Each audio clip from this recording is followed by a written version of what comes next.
एकं जगद्बीजवेद्यं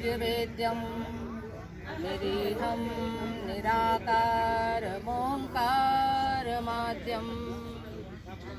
यतो जायते पाल्यते येन विश्वं तमीशं भजे लीयते यत्र विश्वम्।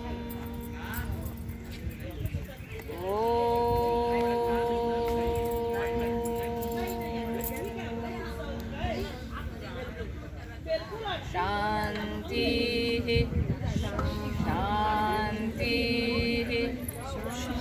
शांति।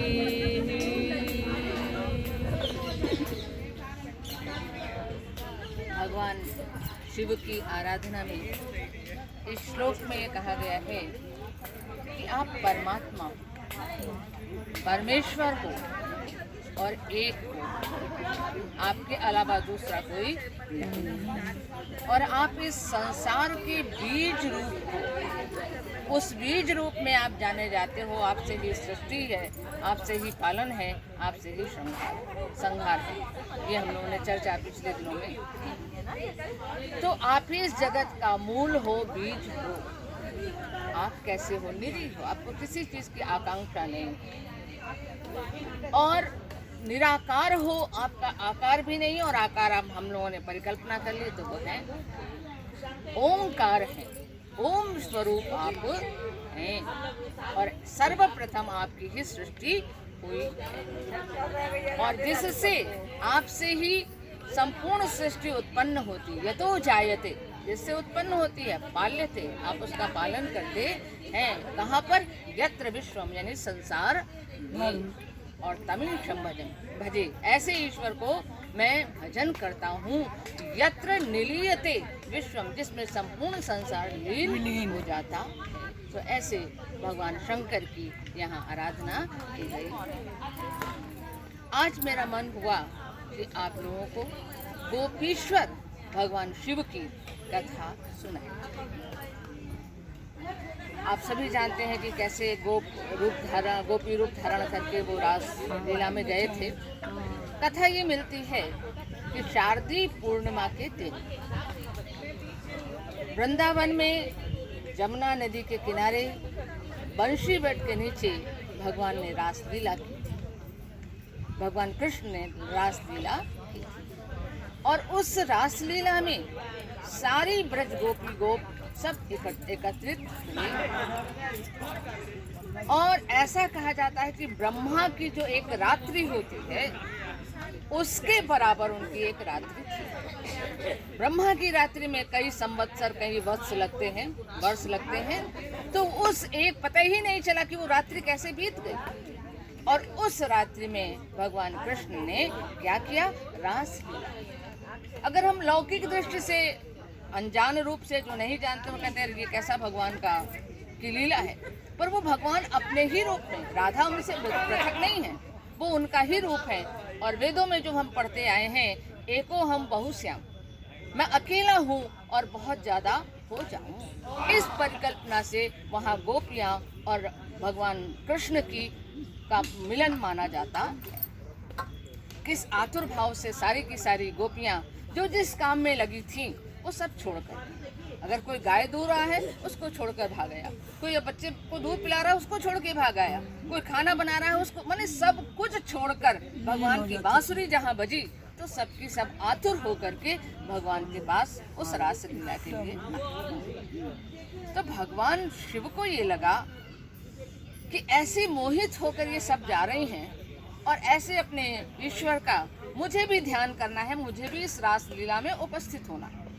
तो उन्होंने पार्वती जी से बात की और वो दोनों लोग कैलाश से यहाँ वृंदावन के लिए चले आए कि हम लोग भी उसमें भाग लें। तो जब वो पास पहुँचे तो पार्वती जी को तो कोई बंधन नहीं था, उनको जाने दिया गया।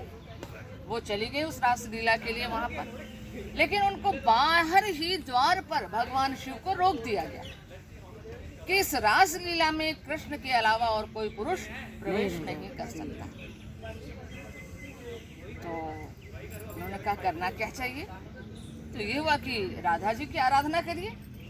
राधा जी चाहेंगी तो आप प्रवेश कर सकते हैं, अन्यथा और कोई चारा नहीं। तो उन्होंने आंखें बंद करके पूरी निष्ठा के साथ राधा जी की अभ्यर्चना की। आप कभी मेरे ख्याल से सभी को मौका मिला होगा वृंदावन जाने का, हर जगह सिर्फ राधे राधे ही सुनाई देता। रिक्शा वाला भी जाएगा तो राधे राधे राधे राधे ही करेगा। तो भगवान ने आराधना की, बहुत तल्लीनता के साथ राधा रानी प्रसन्न हुई और उन्होंने कहा भगवान आप जो चाहते हैं वो जरूर पूरा होगा। और फिर उन्होंने अपनी सखी ललिता को उसके पास भेजा कि जाओ तुम उनको रास्ता बताओ जो वो चाह रहे हैं भगवान शंकर के लिए। तो वो ललिता आई और उसने कहा देखिए आप इस रूप में तो प्रवेश नहीं कर सकते, आपको सखी भाव में आना पड़ेगा।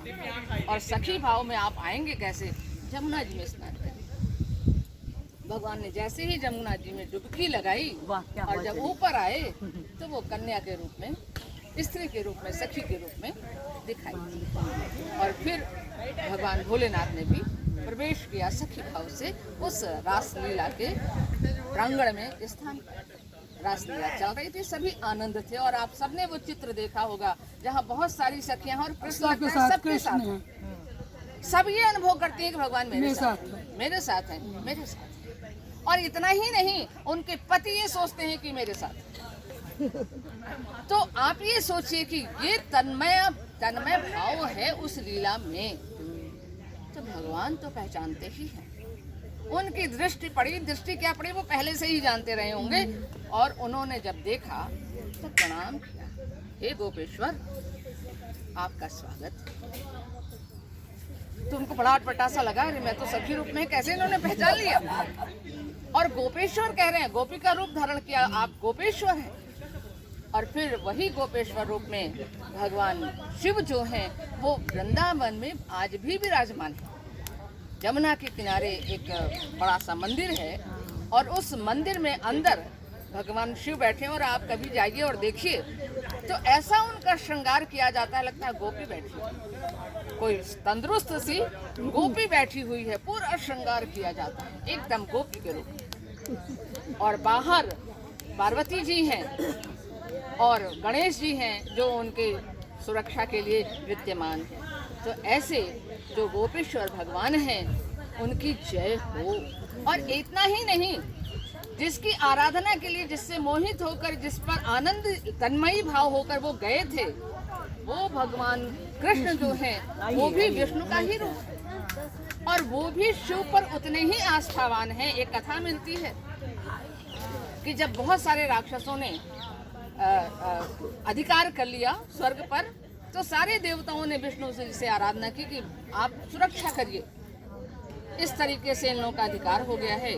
तो उन्होंने कहा मैं क्या कर सकता हूँ, भोलेनाथ की हम लोग आराधना करते हैं मिलकर। और सारे लोगों ने की और भगवान विष्णु ने स्वयं 1 सहस्त्र नामों का उनके उल्लेख करके, और सहस्त्र कमल के फूल इकट्ठे होते थे, एक एक नाम लेते थे और उसको अर्पित करते। हाँ, सहस्त्रों वर्ष ऐसी आराधना की। फिर भगवान शंकर प्रसन्न हुए और उन्होंने राक्षसों का विनाश किया और उनका आधिपत्य किया। तो ऐसे शक्तिशाली भगवान शंकर भी उन कृष्ण की तन्मयता में लीन हो गए, उन विष्णु की तल्लीनता में लीन हो गए और वृंदावन में गोपेश्वर रूप में आराधना की।